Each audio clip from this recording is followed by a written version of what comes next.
Welcome back to This Podcast Takes Tokens. I'm Derek with my brother Ryan.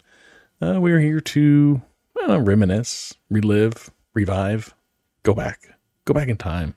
Use our time travel a little bit. Time machines, yeah. Bring back those memories. Last week, I left you off with a icebreaker question, as we've been calling it. And I asked, what is a guilty pleasure song of yours? Maybe something you still listen to, or maybe it was just a phase. Sure. And we exchanged those earlier this week so we could be prepared and talk to each other just in case maybe it was something we hadn't seen before or whatever. So we're focusing on music with this question. And I sent you my guilty pleasure song, right? Which was Toby Keith's Red Solo Cup.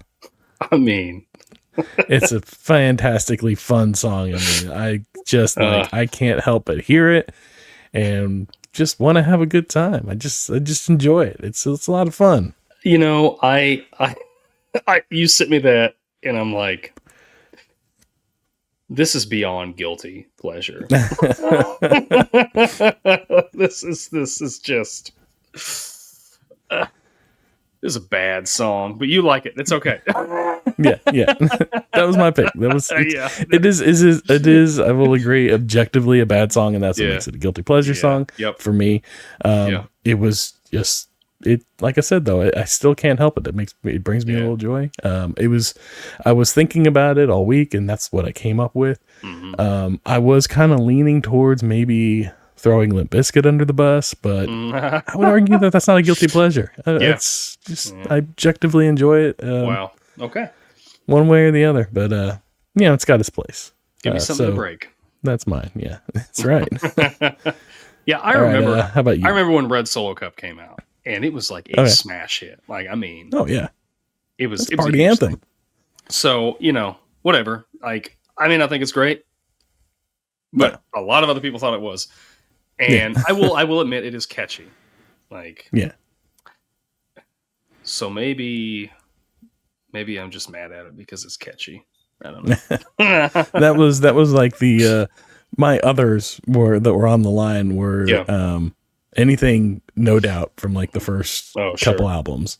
But again, I don't feel like that's too guilty. I don't feel like that's guilty pleasure enough. Yeah. And then it was down to this and Avril Lavigne, Skater Boy, which is another one that's just it's pop music-y and it's awful in every objective way, but I hear it and it's got that pop hook that I can't deny it. I don't know what it is. Yeah. I remember listening to some Avril Lavigne a little bit when I came out. So yeah. So I'll let you go now. Yeah. So mine was Whitney Houston's "I Want to Love Somebody," and I Want to Dance with Somebody. Or I Want to Dance with Somebody. Yes. There we go. Sorry. Yeah. Whatever. I don't know. Like, I don't listen to that song all the time, but sometimes I get a Whitney Houston craving, and she's a flavor I want sometimes. Sometimes I don't. Sometimes I'm like, give me some Whitney, So I get that. I don't know. It's such a. I mean, that video, the music video, is just so great. It's very so colorful. 80s. Oh yeah, very colorful. Yeah. But it's not something I'm going to be, if I'm pulling in the parking lot in my truck or something, I'm not going to have, I'm not going to have that song blaring. So I don't know. I would argue against this pick. Really? That is an objectively good song. It's got its place. I agree. It comes on the radio. Yeah. I want to dance. Like it's fun. Yeah. It's enjoyable. I get it. And I had a Whitney Houston phase I think we all did around the early 90s with that Bodyguard soundtrack and everything that was around that. Man, that was a big moment. And I think our collective conscious had a moment with Whitney Houston, and it's hard to let that go. And hear some Whitney Houston, I'm gonna enjoy it. It's good. Yeah. I can't call that a guilty pleasure. Well, my other one that I kind of had on the back burner, maybe I should have picked this one and sent it to you, is Celine Dion's It's All Coming Back to Me. Oh, okay. I'll give you that one. That video is, I'd never watched the video before, but like I heard the song. And I was debating whether to send you that or Whitney Houston. And, you know, hindsight's 2020. Maybe I should have sent you Celine. But that video is something special. Like it shows her husband, like her husband dies in the video. And a tree gets struck by lightning. He's on a motorcycle. And it falls. But it's literally like 100 yards away when he sees this. And then he just starts screaming, "Ah!" And then you see the motorcycle slide. Like you've got a whole football field to stop here. Yeah. He sees the motorcycle slide. It slides into the tree and explodes. Oh my God. Somehow. And then like the video is her like reminiscing on their love. And then there's like a part where she's dancing with his ghost. It's so bad. But the music, the song, I mean, that baby, baby, baby, when, oh, it's so good. It's so good. I like it. But anyway, guilty pleasure songs. Yeah. They're there. They're fun. They're pleasureful, but you feel a little guilty about it. Yeah. I think for me I really enjoyed the Whitney Houston one. You sent me that, and I watched it and I'm listening to it, and it's every time she takes it, like she's, what is it? That little like that she gives, like, and just like and it just like hooks up. I love that. That's just like, that gets me. I love it. Yeah. There's that, and like when Mariah Carey does that too, it's kind of it kind of hits you a little bit. Yeah. A sweet note. Yeah. That is. Yep. All right. Well, I'm gonna roll the intro, and we'll come back with our formal episode. Yes. Anybody watching is gonna have a little tease of what that is, but that's for the viewing audience. That's right. We'll see y'all in a minute, and we'll be back with This Podcast Takes Tokens.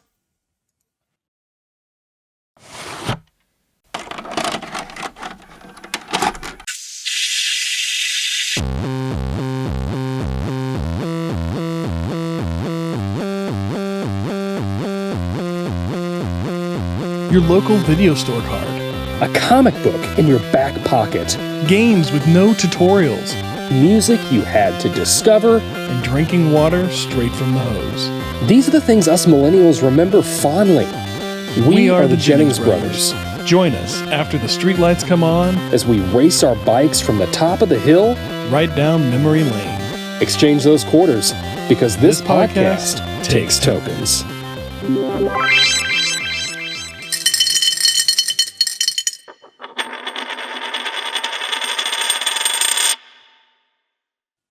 A long time ago, in a galaxy far, far away, This Podcast Takes Tokens finally did a Star Wars episode. That's right, we're finally doing a Star Wars episode. We're recording this episode now so that it can be released in time for May the 4th, the internationally recognized Star Wars Day. And, that's what we're here for. How did we take this long to do it? Star Wars. Yeah, no, we should have done it last year. We just missed it. We thought about it. I remember, like, after it came and went, we were like, oh my gosh, we should have done Star Wars. Yeah. We were still figuring out the timing of like recording, because like we record a couple weeks ahead in case like we need to push or something. But now with the live thing, I think we might we might shrink that down a little bit. Maybe, we'll see. But so we figured out the timing, and now we've got it dialed in. So this one will come out, I think, just before May the 4th, so just in time for it. And we've been eager to do this. We almost brought it up, I think in the fall, but we were like, no, we'll wait for May. So here we are. Seems fitting to wait. Yeah. I mean, how can we not do it around May the 4th? Yeah. And then you got Revenge of the 5th. That's right. Maybe I do a back-to-back one. Yeah. Well, here's the stats. This movie was originally released May 25th, 1977, with a budget of $11 million. The total grosses on this are a little tricky. I feel like this is a special case because this movie was released. The original release window was long. I think it went for over a year and a half, 2 years or something like that in theatrical run. Wow. And then there's been several re-releases because, like, you know, we got the notorious 97 special edition release, and then I think whenever they did the last third of the trilogy, they re-released them again. Or maybe it was for the Blu-ray. I can't remember. It was around that time of what was it, Return of the Jedi, or no? We were just talking about Force Awakens. Whenever they did Force Awakens, it was around. I think it was around that time. So it's tricky. So I'm gonna give you the gross, the total gross for the first year, and then I'll give you the total gross to date as far as like how much it's earned over time. What would be your guesses as far as like the first year Star Wars total grosses? 77. Gosh, I'm gonna say. I mean, this was a smash hit. Oh, it's huge. Yeah, people saw it multiple times. Oh my gosh, I'm gonna say in the first year, probably overestimating here, but 300 million. 300 million, not bad, not too far off the mark. 215 million first year. Wow. Okay. Yeah. So more than that's good. What was the budget? $11 million budget. 11 million. 11 million. Oh my gosh. Yeah. Blew it out. Yeah. Can't deny that. Yeah. It's crazy, right? Yeah. I mean, you go ahead. What do you think year to date? Yeah. Year to date, what do you think? Close it out. Yeah. Today. What have they made in the box office? Not home DVDs, just box office. $750,000.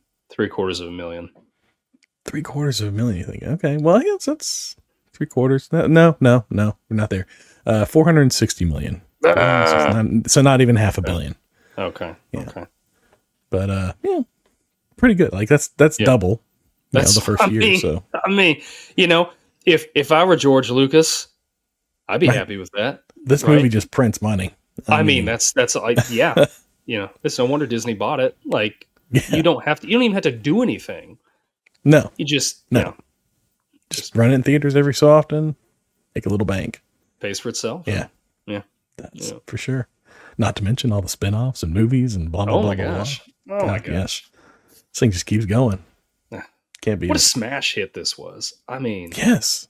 Gosh darn. So this movie came out in 77. This is well before either one of us. It was a good 10 years before you were born, like, I don't know, 4 or 5 years before I was born. Mm-hmm. What was your first viewing experience that you remember? Let me rephrase that. What was the first time you remember sitting down and actually watching the movie, not just like catching like bits and pieces here and there? So my first experience watching it, I didn't get to finish it. Okay. I was across, actually, my friends, Leif and Ian, brothers. Ian's been on the podcast before. They used to live Twister across. Episode.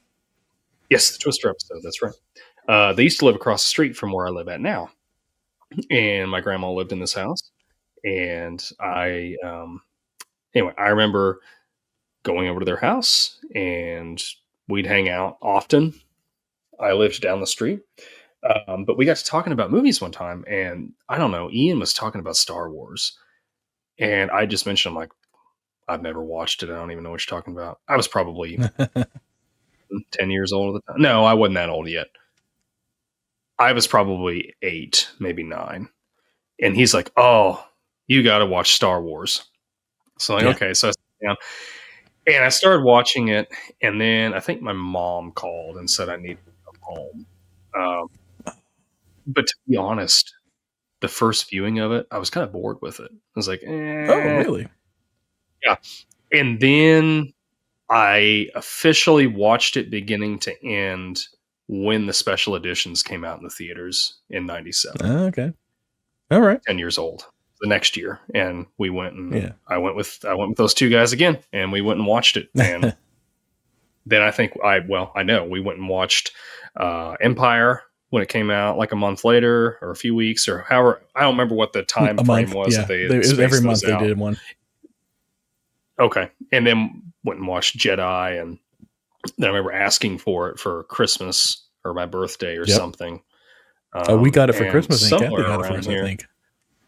Oh, did she? Okay.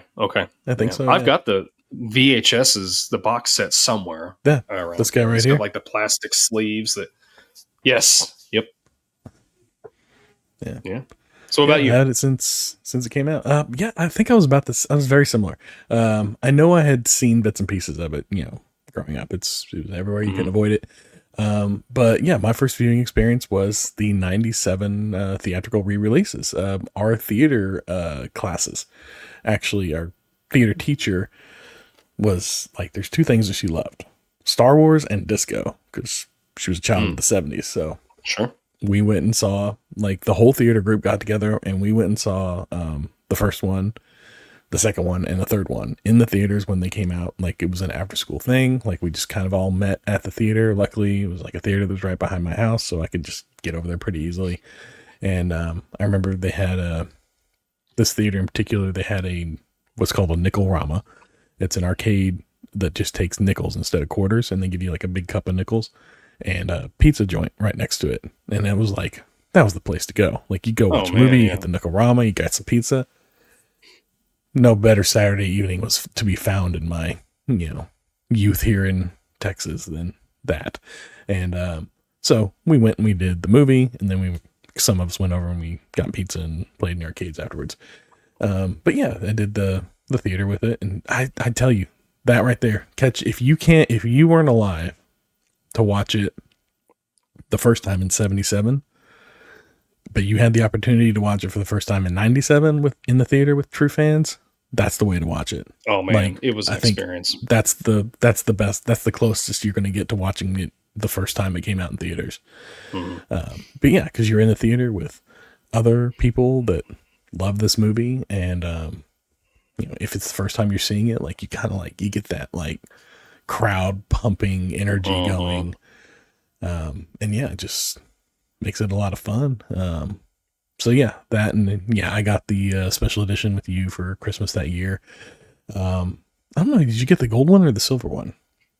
Gold one. Now I have the silver one on DVD. I've got those. I do not own. This is one of those classic trilogies or movies or whatever I don't own on Blu-ray. No, as soon as it came to Blu-ray, it was on digital as well, so I just got the digital because it's the same as the Blu-ray. And I have the DVD, like they did whenever they did the after, I think it was as they were doing the prequels, they were releasing, I think right around the time they did the last one, they released the original trilogy on DVD with it, and it was all like this similar, like the same aesthetics and everything. And so I got them individually like that, and it had a 2-disc thing, and disc 1 was the release that they did of the special edition, I think, whatever. I think it was the special edition that they had done, because they did like another take on it for the DVDs as well. Like, they took like this VHS 97 special edition and they did even more with it. Yeah. And that was like that was the DVD selling point. But the second disc was, I couldn't pull it out. It's buried. I wanted to pull it out, but I just didn't have time this week to get to it. So maybe next year, whenever we do the other one, I can tell you for sure. But the second disc, I want to say, was the original cut, the original release. It might have been the 97, but it doesn't make sense to me that it was the 97 release and this new special edition version of it. I want to say it was the original cut, but I could be wrong, and anybody's free to correct me on that. I remember, I mean, there's a high possibility that we may have had different versions of this, but I remember one of the discs had like an 1.5-hour documentary on the making of A New Hope. And that was good. There was a good documentary. There were 3 discs. There was the 2 versions of the movie, and then a disc of like all special edition stuff for each one of the movies for that first trilogy. And then obviously the prequels, they're what they are. They haven't done anything, which is funny. They've gone through and did all this like special mumbo jumbo on 97 edition. I haven't seen them do that for the prequels. They could have gone back and they could do some stuff. Clean up some of the CGI is going to be dated now. I mean, you watch it, like, especially you watch the Phantom Menace, and some of that CGI is like, it's pretty bad. I mean, at the time, I remember 99, it was like, oh my gosh, 99, it was crazy.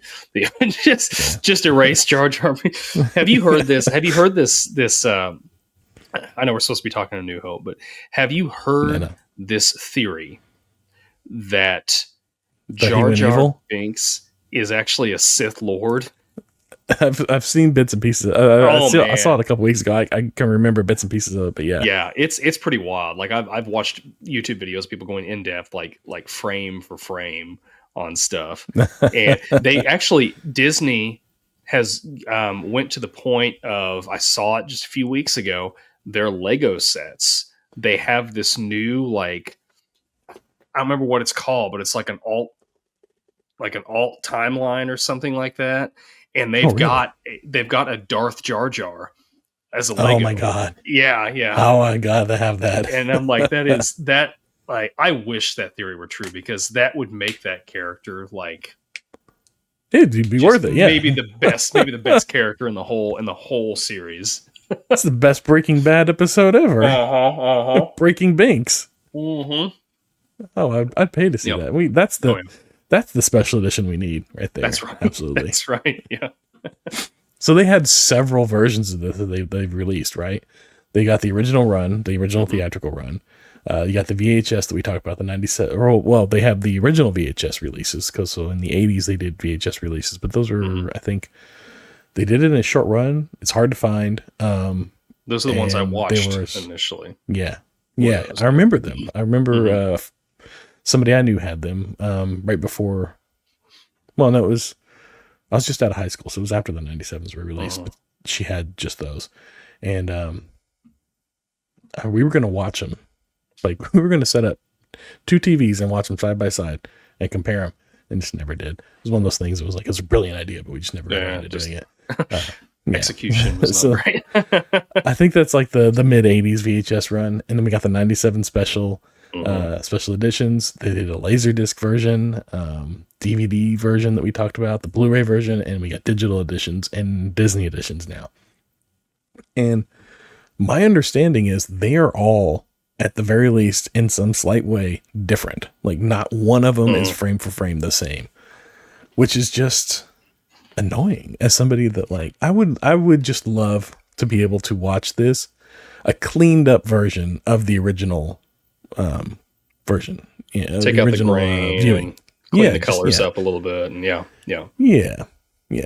But because like I gotta say, we were watching New Hope this week, and I found all the background stuff that they added distracting, like all the CGI characters and all this other stuff.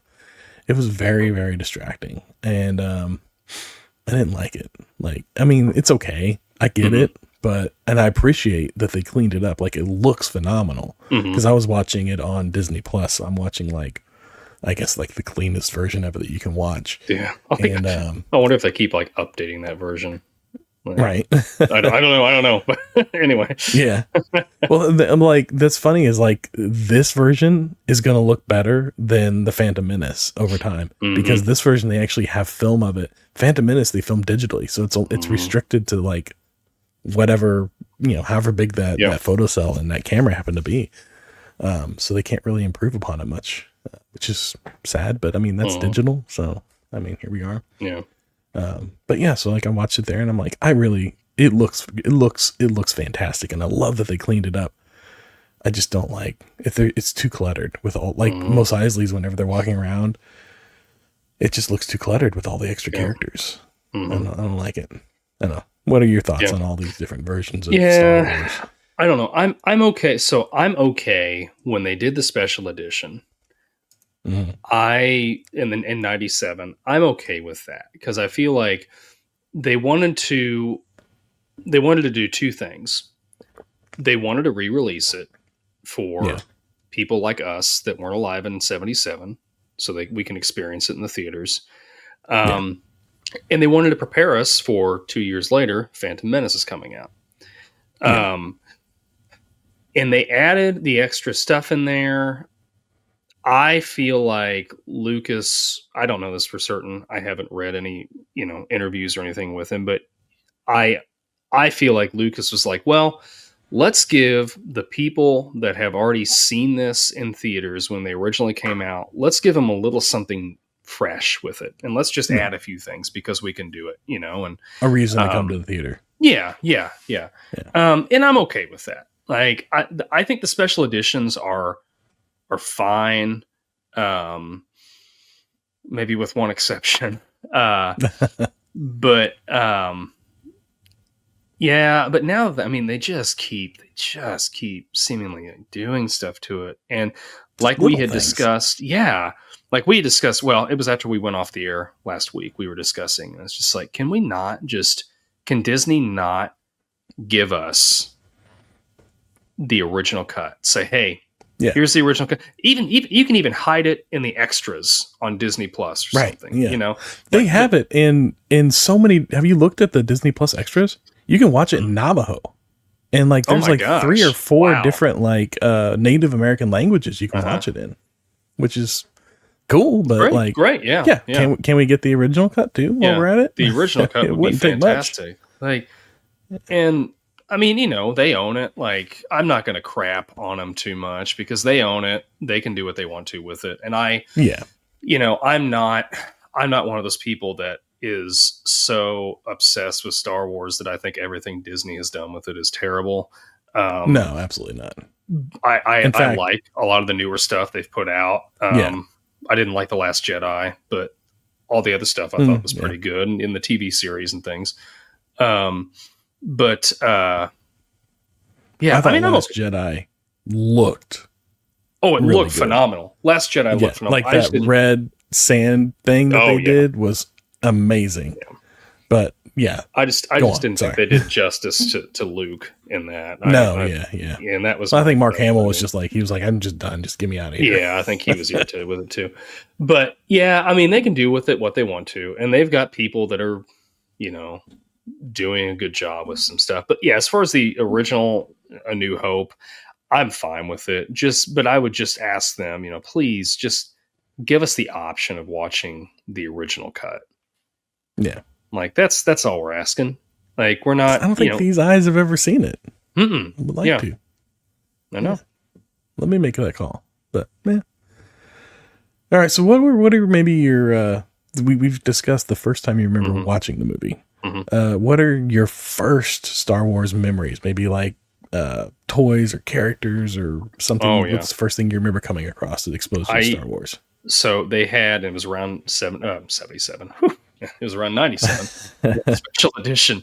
They had, you remember the Mighty Max figures? It was like the boys' version of Polly Pocket. Yeah. You had a lot of those. I remember that. Oh yeah. They came out with a Star Wars line of that. And they had one that was the, you opened it up and it was Bespin from Empire Strikes Back. And it was that scene towards the end where Han gets frozen in carbonite. And it had a little thing you could twist, and Han would come up like his frozen, the thing that the carbonite that he's in. But it came with like a little miniature of Luke and of Vader, and I think it came with a Boba Fett, and then a couple of like the little minion, like the little guys that were those little dudes that were like kind of like Jawas. No, it wasn't the Jawas. It was all from Empire Strikes Back. It was those really short guys that were messing with the. They look like trolls. Yeah. It came with all that, and it had the windows that would bust out because you remember when Luke gets thrown through the windows or whatever. Oh yeah, and the windows. But that was like my first toy for it, and then I remember I had the Game Boy game for A New Hope. And I had a whole bunch of Star Wars Legos. And at this point, that's around the time, I really started getting into Star Wars then. And I'd go in the backyard with my friends and we'd grab sticks and we'd pretend like we were Jedi, and all that. And it was so much fun. But, okay. Yeah. Now I just collect Funko Pops of them. And, so there's that. But, anyway, any favorites? Oh, yeah, I've got a couple. Here's one that I've got that's from this one. It's Han and Greedo there. I like how who shot first. I had a note on that, and that's my beef. That's my beef with the special editions, because I'm pretty sure it was a special edition where they changed it to where Greedo shot first. And I'm going to go off on my little tangent on that now that you brought it up. So let's do it. Bear with me for a second. But so by making Greedo shoot first, you have fundamentally changed the character of Han Solo. Because the arc of Han Solo in the original cut was he shot first. He's not above killing. He's a scoundrel. He's an absolute scoundrel. By the end of the movie, he changes his stars. He changes himself. He redemption decides, a redemption arc. He's going to fight for something bigger than himself. And he's and then that carries out through the rest of the series. Like, he is, arguably Han Solo's the most popular character of the series. I mean, he's so great. Everybody loves Han. But when you change that one little thing of having Greedo shoot first, you have changed that. And anything that happens in the rest of the series does not carry the same weight that it did when he was just a dirty, rotten, no good scoundrel redeeming himself. And now he's become, he's just kind of he's like our fun loving uncle, and he's, and like that even carries over into the movie Solo, which I enjoyed Solo. I know there's a lot of people that didn't. I thought it was a fun movie, but like, we wouldn't have like that Solo, it was all pre A New Hope. And he was like, still kind of like, he's a scoundrel, but he's kind of a fun loving, like, I'm going to cheat you out of getting the Falcon or whatever.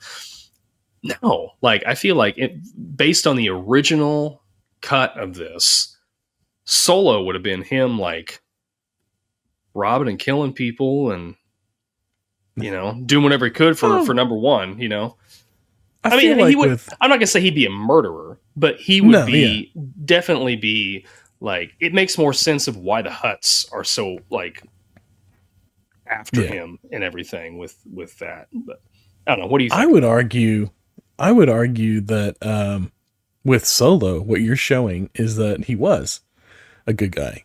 And then what you're showing with him shooting Greedo first is he lost his way somewhere between Solo and New Hope, but then he finds his way back through his interactions with Luke and Leia and all that.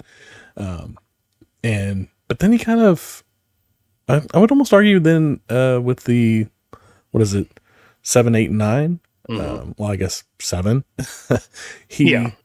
He's kind of lost his way a little bit again, because he's a little disconnected from the family. Like, him and Leia aren't together. Sorry, spoilers for everybody. It's almost a 10-year-old movie.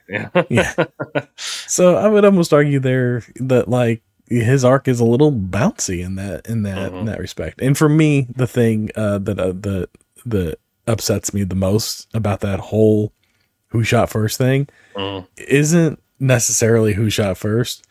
It's the way they did it. It's that little like head jar thing that he's got, like as it's just, it looks so bad. Oh yeah. And it bugs me. It's clearly they've like, digitally had him do they that. Just like moved his head like a little and I'm like, that bugs me.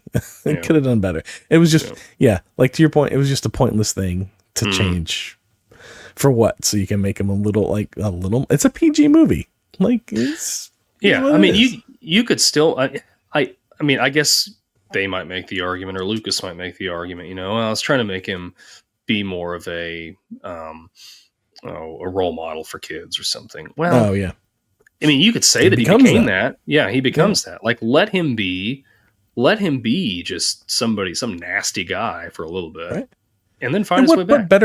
What better role model for kids than somebody that made a mistake and learns to do better, learns to become a better person, learns to put others first. I'd argue that's better. Somebody who's good, who does good, isn't all making incremental changes. Somebody who's bad that does good. Your classic, what is it, anti-hero. that's somebody that's making change. That's somebody that's making decisions that they wouldn't normally make. And I don't know, I'd argue that's more of a hero. Yeah. But that's just me. Yeah. So who do I think shot first? It was who do you shot? Han shot first. Yeah. That's how I choose to always shot first. Yeah. I don't blame you there. So my first experiences that I remember with Star Wars are actually like, they go further back. My Uncle Patrick on my mom's side, who's a little younger than my mom, so he's probably about the right age for Empire and Return. He had several toys, and he was a big fan growing up, as far as I remember. And I remember specifically he had the R2-D2 and C-3PO, and they were chromed and really shiny. And I vaguely remember him telling me about Star Wars, but that's like, I was so young. I had to have been like, I don't know, 4 or 5, maybe 6 at the time. But that's probably my earliest memory of Star Wars is pretty early.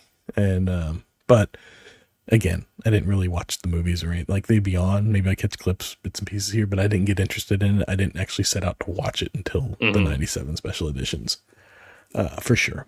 That was my whole, redemptive arc of first Star Wars experiences, if you will.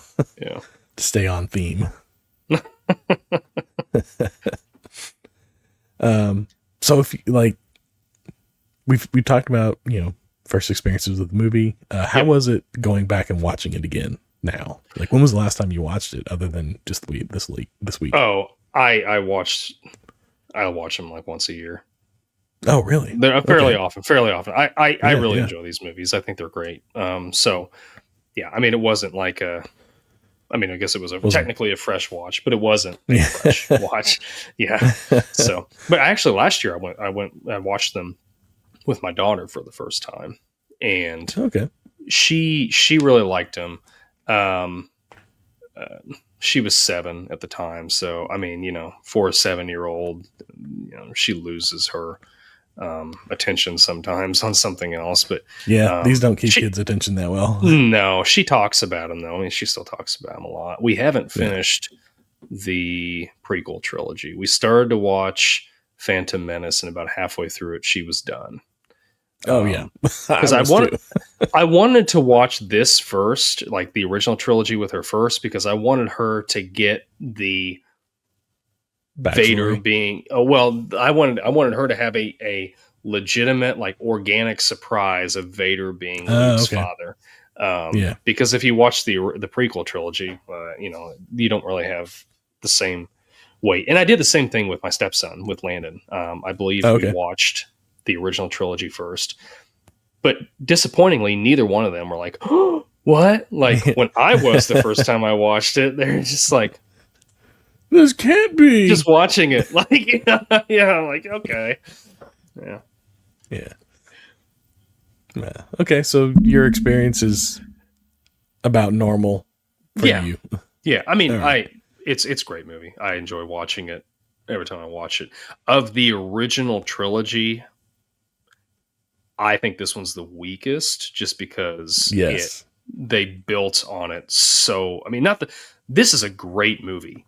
If this was the only Star Wars movie, I mean, this movie deserves every bit of praise that it gets, every bit of it. But they just did such a good job with Empire and then Return of the Jedi. That this one just kind of seems like the weakest of the 3. Yeah.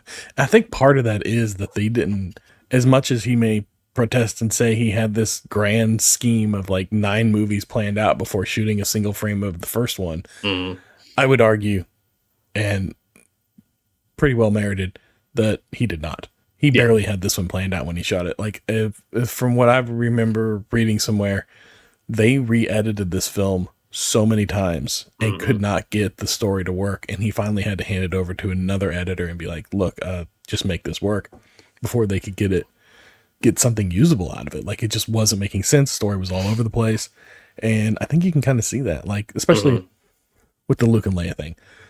Like, clearly he wanted to have like a love triangle thing going on, continuing forward. And then somewhere between here and Empire, they were like, no, they're brother and sister. Let's lock that in. That's a more compelling story arc.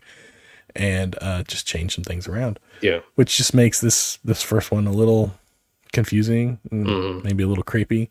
But, you know, it's just kind of like, you know, you're fresh out of film school and you got this idea of something you want to make, but you're not quite sure how you're going to do it yet. But you're going to, you know, you're full of gumption. And you're just going to go for it and do it. I can get that. I can appreciate that. But, you know, own it. It's okay if you want to change things after the fact. But, yeah. So, for me, I feel like on this watch, I came to the realization that, yes, this is not the best entry in the Star Wars movie canon, the saga, the saga, the 1 through 9. And this may be a hot take, but if I had to rank it, this one amongst the 9, I'd probably put it somewhere in the middle, pretty firmly in the number 4 slot, like dead centered for me. This one falls, and I think maybe we'll, I'm gonna call it number 4 here, and then as we rewatch them, I'll rank the other ones for us there. Where are you going to put yours? 1 through 9. Where do you put it? 7. 1 being the best, 9 being the worst. 7. 7. Oh wow, you put it way up there. It'd be 7. Like this would be 7. Yeah. And then the one after that is Attack of the Clones, 8. And then The Last Jedi would be 9. Okay. Wow. All right. This is going to be interesting. I'm not sure how I'd rank the other ones. Maybe we'll do this at Christmas time with, you know, there we go. The look back and everything. We can touch on it then. But yeah, I'm gonna put mine at 4. That's for me. That's fine. That's fine. Yeah.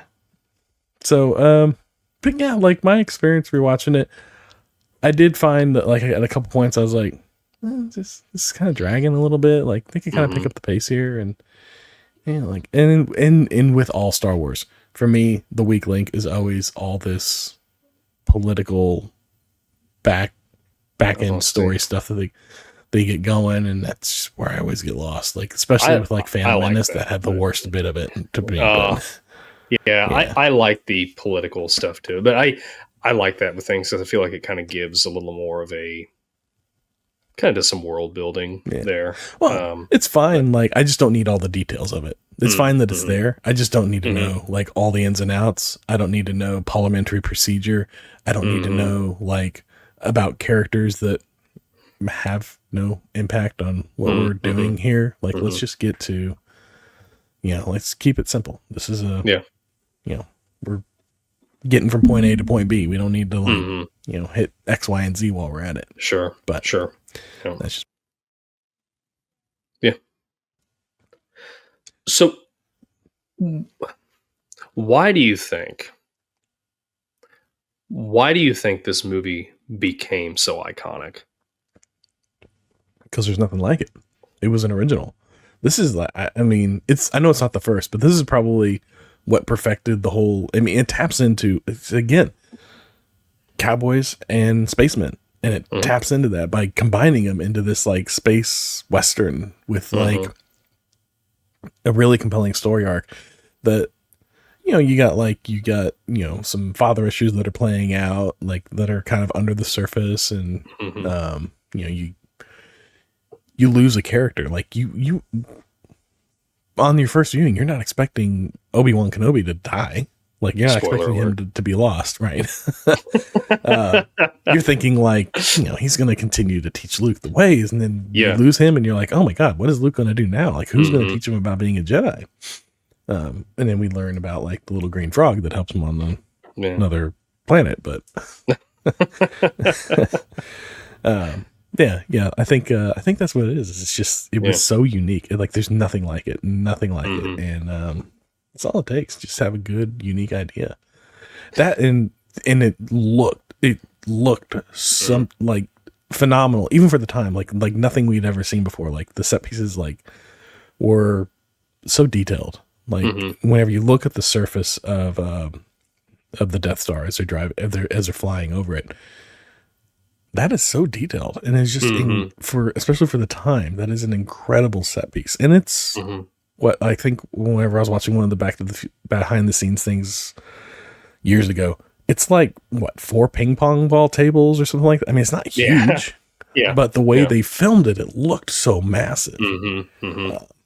So there was a lot of really interesting filming techniques with this. If our listeners out there, if you haven't watched that documentary, it's super interesting. Just what they did, even the audio, like how they were making like different sounds and stuff is just incredible.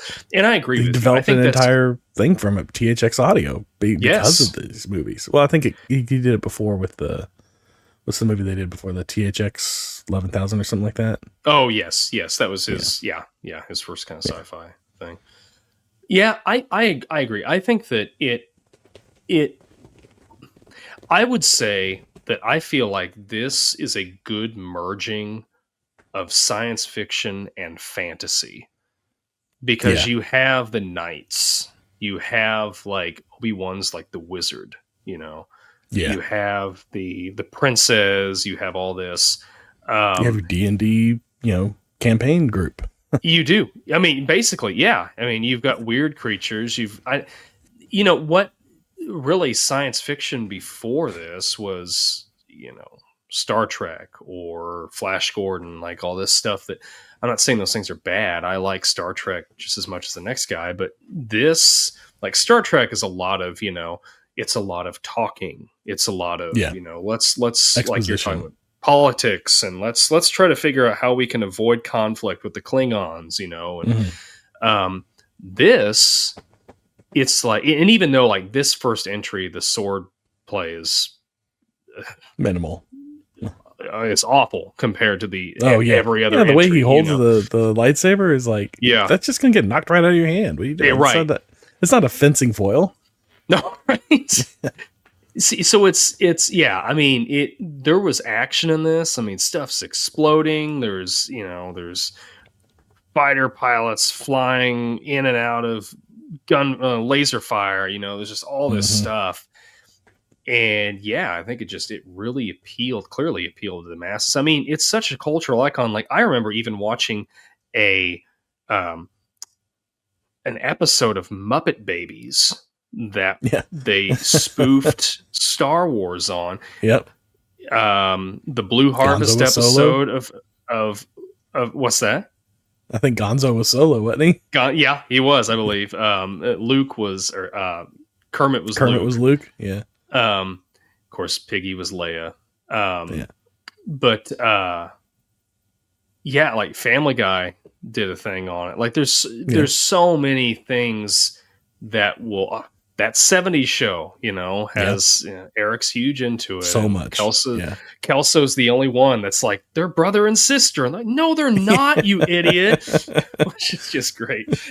But I think it's just a combination. It's a combination of what it was, the spectacle that it was, the time it came out. I think it was just a perfect brew for what it became. And now it's, arguably the most profitable franchise ever, I would say. It's just so much fun. Cultural phenomenon. Yeah. Absolutely. Yeah. I mean, I can't, well, obviously I can't because it's came out in 77, but I wonder what, this sounds really stupid, but like, I wonder what life was like before Star Wars. Like, as far as entertainment. Star Trek. And Star Trek, I guess. But like, as far as just like, I don't know, like cinema and movies, because I feel like there's a point, like this is a point where it changed a lot of stuff. It changed how they made movies. It changed, I don't know. It's just, it's really good. Yeah. Yeah. I mean, I would agree. Like, that's why we're here. It's fantastic. Yeah. So if you could take like throughout this movie, any prop, what would you take for yourself? If you could have any prop from the movie, what would that be? Probably just, gut reaction from you asking me. It's got to be Anakin's lightsaber that Luke has. Okay. All right. Yeah. See, I was thinking, well, I had time to think about it. And actually, this question came to me because I was watching a movie and this thing came up. It's the very last scene. Luke's gold jacket from that end scene. That's sharp, a sweet jacket. It? Oh yeah, yes, yeah, yeah. That's just oozing 70s. I love it. Yes, I want that. It's yeah. That's true. Yeah. Or maybe one of those gold medals they got. They're just so simple, but they look really cool. I like that. It looks like the medals you get in like Microsoft. Whenever you get like an achievement, you get right? A medal. Yes, it looks just like one of those. Yeah. Maybe that's where they got the idea from. I don't know. Maybe. Yeah. Can I have the entire Millennium Falcon? Sure. Okay. That's what I'll take. That's just the new home. We're moving in, folks. Yes. So who the chickens underneath? Who was your favorite character in this one? Like, just A New Hope. It's got to be Solo. Yeah, like it's always been Solo, and it still is Solo. I find Luke to be a little whiny, to be honest. Leia, great, strong character for sure. And I see why her and Solo get together, and it makes sense. But yeah, if it's not Solo, it's Chewie. But like the two of those, man, that's a powerful combination of characters right there. Yeah. And I want to know more about Chewbacca and Wookiees in general. Like, why don't we have a Wookiee movie? Like, why don't we have a movie that explores the world of the Wookiees? Yeah. Like, we got so many Planet of the Apes movies. I feel like a Wookiee movie would be just like a no-brainer. Yeah. So, but I would like to see that. I want more Wookiee. Like, I know there's like we've seen them in, I think, Mandalorian, or was it Boba Fett, Book of Boba Fett? The dark-haired, like almost black-haired one. Oh, Book of Boba Fett. Yeah, he was a bounty hunter. Which oddly enough came from one of the comic book series, and they brought him. I remember into that. Yeah.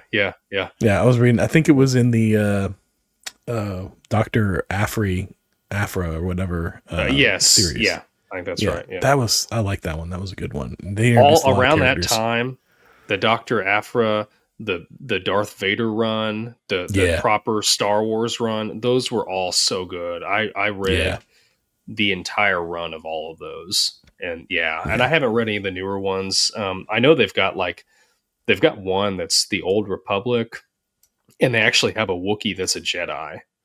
That'd be awesome. But I haven't read any of those. I need to go back and read some. But yeah, I think my favorite is probably it's got to be Solo. But yeah, Obi-Wan is. I like the character of Obi-Wan, but he's probably my favorite over the entire series. Yeah, I think Ewan what's his name? Ewan McGregor? Yeah. Nails that character. He brings that character to life, and that's the Obi-Wan that I really like. I don't like this Obi-Wan so much anymore. After watching Ewan McGregor take on the character, that's my Obi-Wan. Yep. No disrespect to Alec Guinness. Fantastic job with it. He established a great character, but Ewan McGregor just took that ball, and he has scored touchdown after touchdown after touchdown with this character. It's his character now. Yeah. And I want more of it. I want more. I hope they do another Obi-Wan season, because I really want more. That was a good series. That was a really good series. I loved it. Yeah.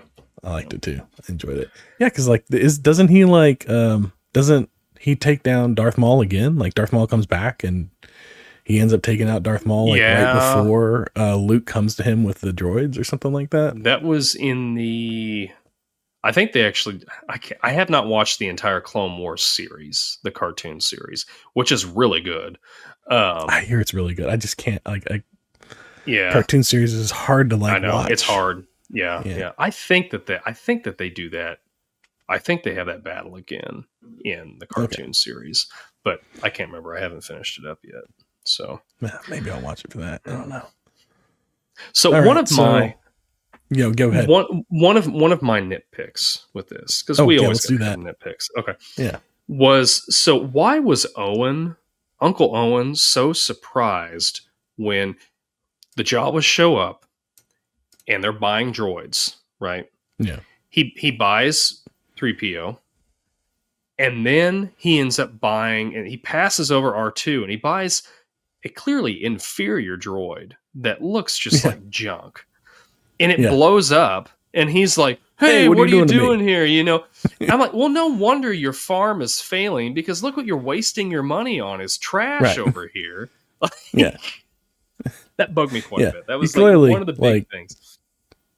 Yeah. He's pinching every penny he can. Like they're barely getting by.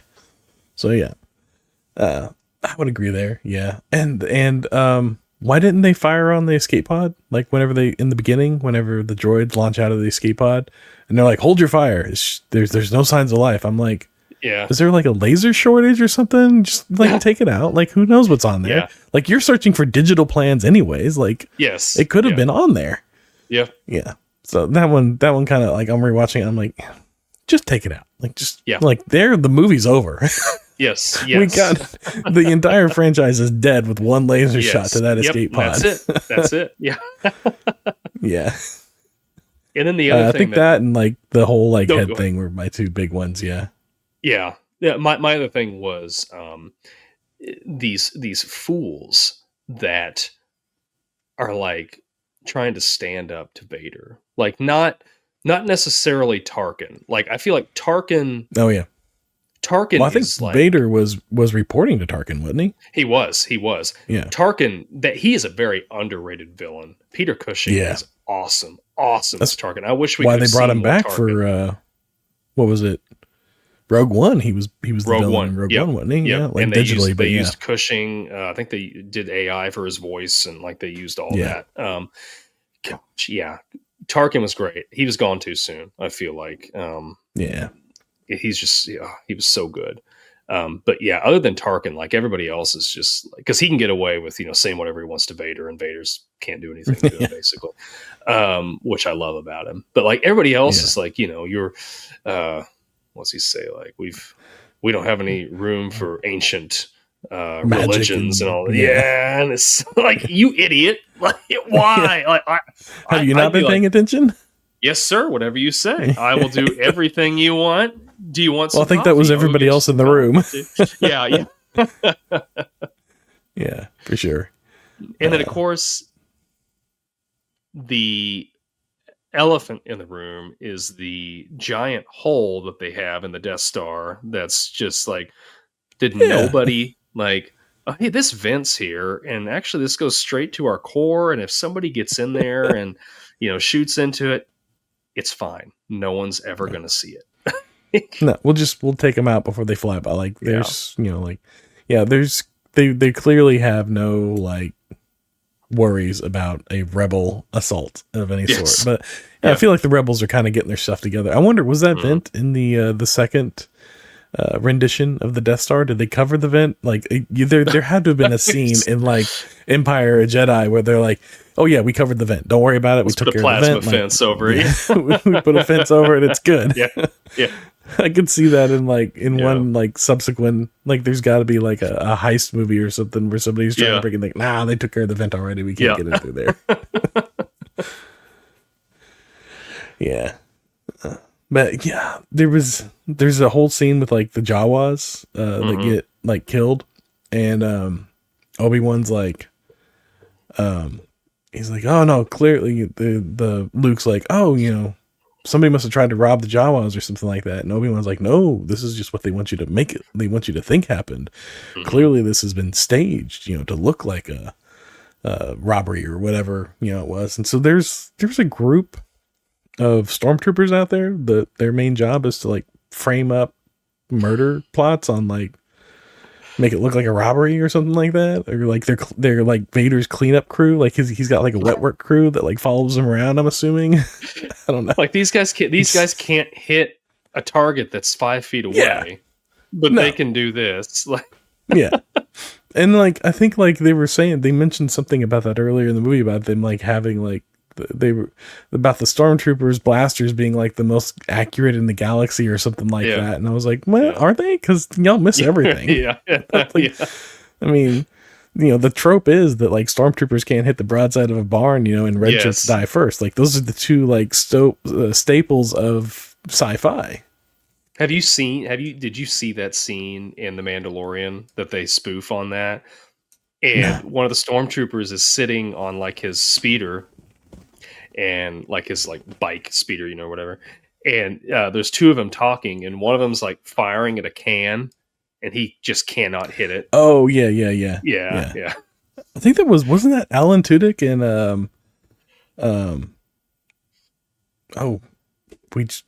Nathan Fillion? Wasn't that them two that were doing? Oh, were they in that? Was that them? I think that was them. It was either them or it was like some other. It was like a famous duo like that. I can't remember if it was them or if it was like somebody else. It may have been. It may have been Simon Pegg and Nick Frost. Okay, but it was, well, that'd be cool too. It was some duo. I can't remember who it was, but it's somebody like rather famous. That's funny. Which I thought was funny. That's great. But that man, I gotta say, like everything they've been doing with it, I enjoy all of it. I love. I mean, rewatching the what do you want to call it? New Hope, Star Wars, whatever you want to call it. Yeah, rewatching it, it's fun and I enjoyed it. But it was like, okay, I've seen this. I really enjoy the new stuff that comes up. I like expanding the universe. I really enjoy, I think this isn't much of a hot take. Really enjoy The Mandalorian. That's been a lot of fun. So good. Yeah, like the comic, like Obi-Wan was good. Ahsoka. Yeah. Ahsoka was great. I don't know if you watched that one or not. Yeah. I've watched about half of it. I haven't gone back to it. Oh, it's great. Yeah. There's been a couple like that. Like I haven't watched Skeleton Crew at all, or there's another one they did recently I haven't watched.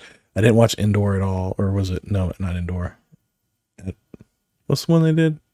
There was Andor, and then there was Andor. Yeah. What was the other one? The Acolyte. I watched. That's the one I watched, and I was like, I just wasn't that into that one. I'm just like the only person in the house that watches Star Wars, so it's like I just don't ever really have time. But they're on my list. Yeah, but they're fun. I have fun with them. Yeah, I do enjoy them for sure. So all right, well, one more question. Okay, what is on Chewbacca's belt? He's got all those little like metal bricks. Mm-hmm. Are those to weigh him down? Does he like float off? Like, is that like ammo? What is that? I think in the lore, somebody that's listening, correct me if I'm wrong. Please. I think that is like a I can't think of what the word is I'm looking for. Beskar? Well, like he's done something that's like something of merit or something. Oh, like okay. That. So it's like medals. I think I could be completely wrong, but I thought that's what that was. But okay, I don't know. They had to put something on him, so it just wasn't a walking carpet everywhere. Yeah. But they like even the one in Boba Fett, Book of Boba Fett. He's got like little you're right. Belt with like things on it. Yeah. So I just thought it was like something with Wookiees. Maybe it is medals, like you said. Like they just earn them. Maybe. I don't know. I just always wondered. I don't know. I need to.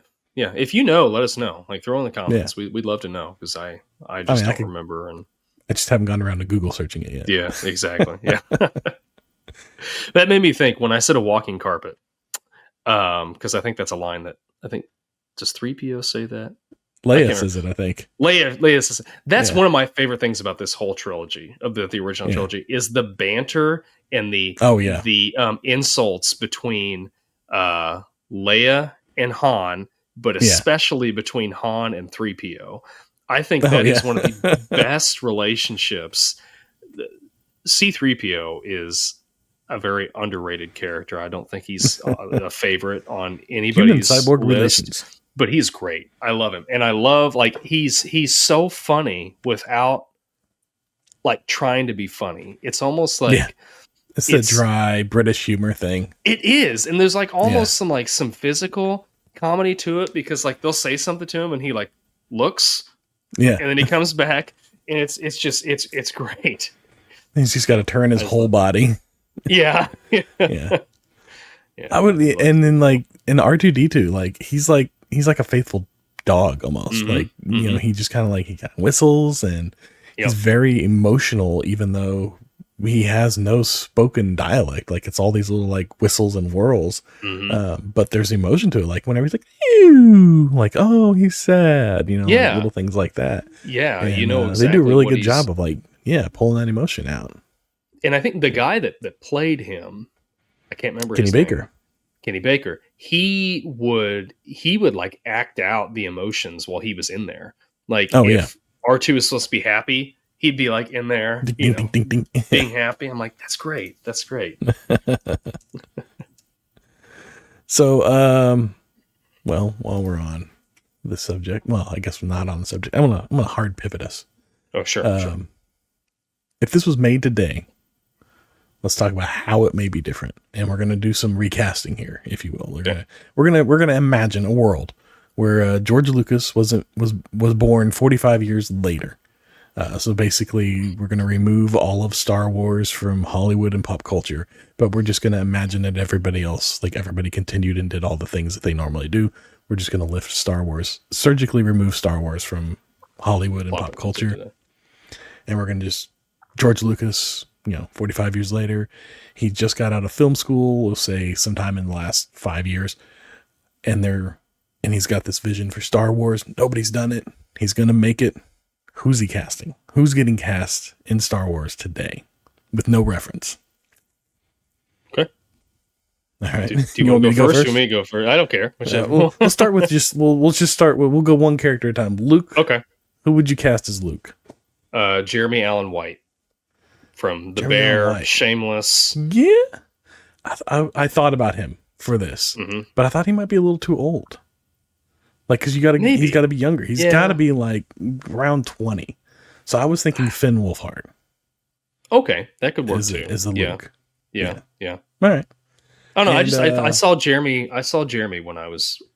when you had sent me the text message about like, hey, let's try recasting this. Oh, okay. I just pictured Jeremy in my head. Yeah. So yeah. I thought about him, but we'll get to that. Leia. Who you got for Leia? So who's going to be around that? I'll tell you who I initially thought of, but that's not who I picked. And I think she could pull it off, is Sydney Sweeney. I think she could pull it off. But I ended up going with somebody that I think is a little more elegant because Leia needs that. And it's Florence Pugh. Okay. All right. I went a completely different route. Okay. I picked Jenna Ortega. I think that would be around the right age group. Yeah. And she's going to bring like a little attitude to it that I think you need for that character. So that was my pick. Solo. Who you got for Han Solo?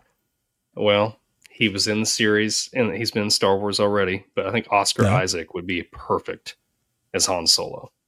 Oh, okay. Well, yeah. But yeah, okay. I can see that for your casting for sure. Remove him from the new trilogy because what we're saying, this new trilogy hasn't been made yet, the 7 through 9. So yeah, I really did enjoy Poe though. Poe Dameron was a great character. Poe's great, but that's why I think he could, because Poe was basically he was on Solo, the new generation's Han Solo. Yeah, and I think he'd be. I can see that. But for mine, keep in mind I aged them. I tried to keep them around the right age, around the same age. I was trying to fit Jeremy Allen White in there, but I felt like he might have been just a smidge, maybe a little too old. It might work, but I didn't feel like he would fit Solo right. I felt like the the gruffness of Solo, he could maybe, but anyways, I thought Michael B. Jordan would be a great Solo. Oh, yeah. Yeah, he would be a great Solo. Yeah. Yeah. If not Solo, Lando Calrissian later on, at the very least. Oh, absolutely. Absolutely. Yeah. But even though Donald Glover did a good job. Donald Glover, did a fantastic Lando. Yeah. Maybe there. I don't know. Yeah. It just depends on how, because he's got to be around to Solo's age, is the whole thing. So, yeah. I don't know. Okay, now for the, let's go with the bonus one. Okay. Before we hit the last two.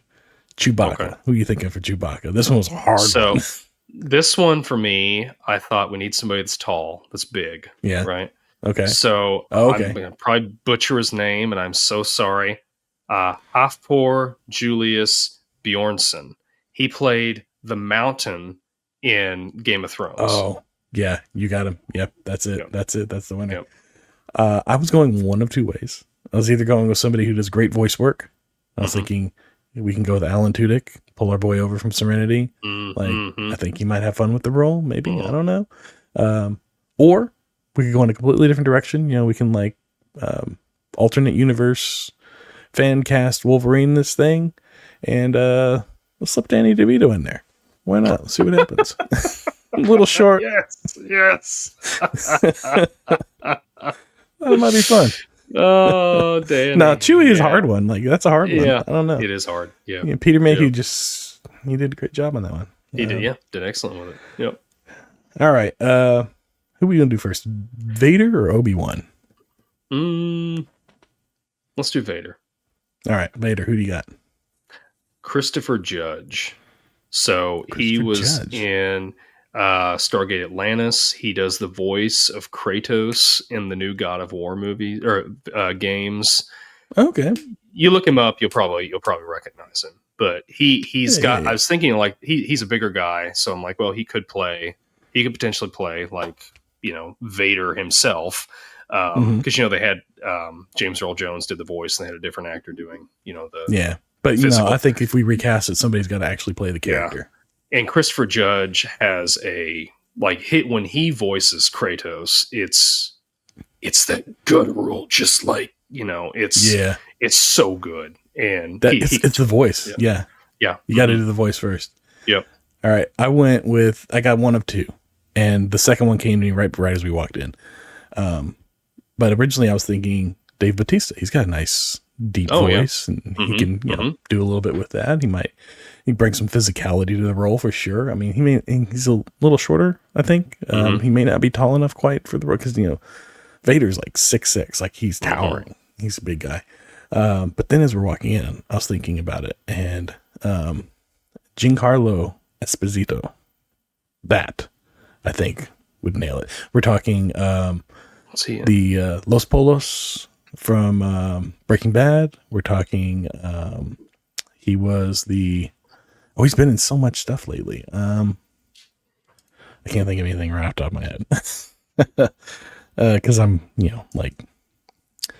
trying to think about it, but he was the main bad guy in Breaking, or not the main bad guy. He was Gus from Breaking Bad. He was yeah. He was in the Mandalorian. He was Mandalorian. Yeah. He was that Darth Midian, whatever his name was. Moff Gideon. Moff Gideon. Oh yeah, gosh, he does a great villain. He's such a good actor. Yeah. So, coming in, I'm like, that's your Vader right there, I think. Yeah, for sure. Yeah. All right, Obi-Wan Kenobi. I think we're both going to land on the same thing here. It couldn't be anybody but Ewan McGregor, right? But he hasn't played the character yet in this universe. You haven't seen him in this character. But I'm going to throw him in this character. No, I would agree. He's it. But I wanted to go with something. He's old enough. At this point, he'd be old enough now. He's perfect age. For sure. Yep. Yeah. So I thought of it from three different angles. Okay. I thought if you're looking at who's out there and who could fill in this role, why not take somebody who's already done a franchise and is maybe looking to play with some roles and do some fun stuff? Let's take Daniel Craig, bring him over. He could play good Obi-Wan. I think he'd have a lot of fun with the role. Maybe you want to go a little younger. We're not gonna take out Obi-Wan right away. We're gonna play with him over time.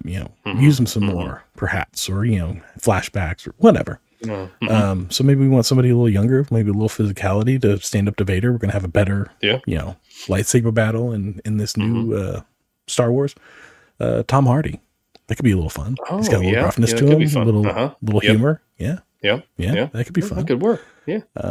Maybe we want somebody who's going to bring a certain athleticism to it, a certain stuntman quality. That Gilbert Gottfried. No, I don't think it could be Gilbert Godfrey. I was pulling back to a few episodes ago, and I'm thinking Ki-Hei Kwan from Goonies. Like, he's been doing a lot of stunt work lately. He's really physical. Yeah. I think that'd be a great lightsaber battle with him. So yeah, I think that he could bring that wise element to it. Like I've seen him in Electric State. He kind of brought that like wisdom a little bit to that role. I think he could really bring it to this one too. But yeah, I think Daniel Craig probably be a good solid choice. That'd be a good pick. Yeah. But yeah, those are my.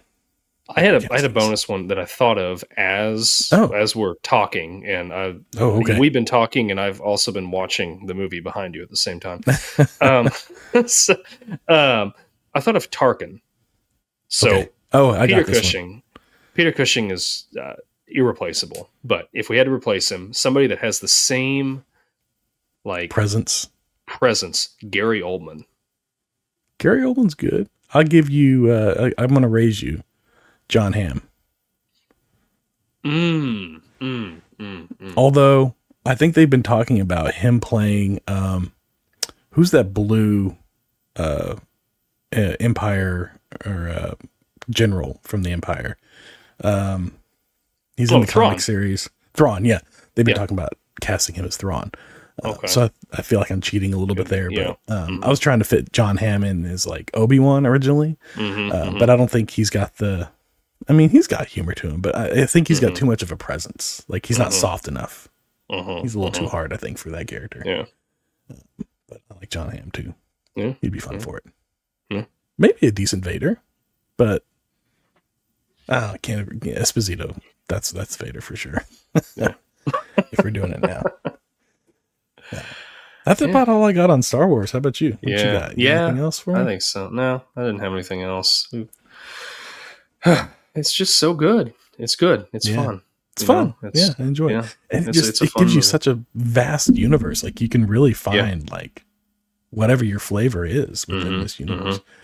And I mean, my family in particular, my wife and my kids, they like it enough, but they're more interested in the universe itself, the characters, and just kind of like, the idea of it more so. The cutesy aspect of it and all that. And that's fine. Like, there's a place for that. They do, there's great characters and there's fun stuff to explore there. But yeah, the movies, it's great. It's great. I enjoy them so much.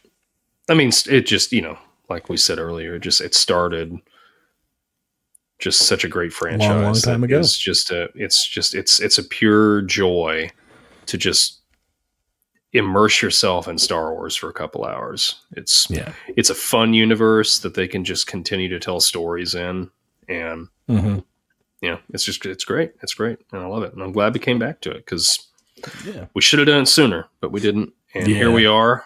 And we could be doing Empire right now. Yeah, that could be. All right. Yeah. Do you got any questions from the audience this week? I didn't see any. Did not Nothing came up. Any. No. That's all right. Did not find anything. So if you got any comments, let us know. Leave it in the comments section, and we'd love to read it. So yeah. Check out This Podcast Takes Tokens wherever. Yeah, leave us a comment wherever you can. Wherever podcasts. Check the email below. That's right. Got an icebreaker for us for next week? Yeah, I do. So going in the movie direction here, what is your worst movie-going experience? Okay. There's a lot of angles you could take from that. Yeah.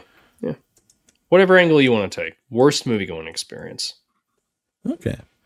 Well, think about that. I got a few. I'm going to think about that a little bit. All right. I like that. Yeah, you can give it.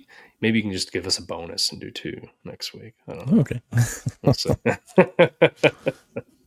Anyway, we appreciate you all listening. If I can get my words right, remember, like we said, sharing is caring, and we would love it if you all would share this with your friends, family, coworkers, anybody you know. Say, hey, listen to this podcast.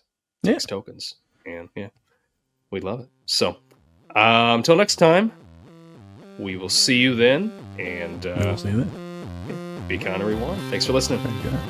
And if you take anything away from this, it is always let the Wookiee win.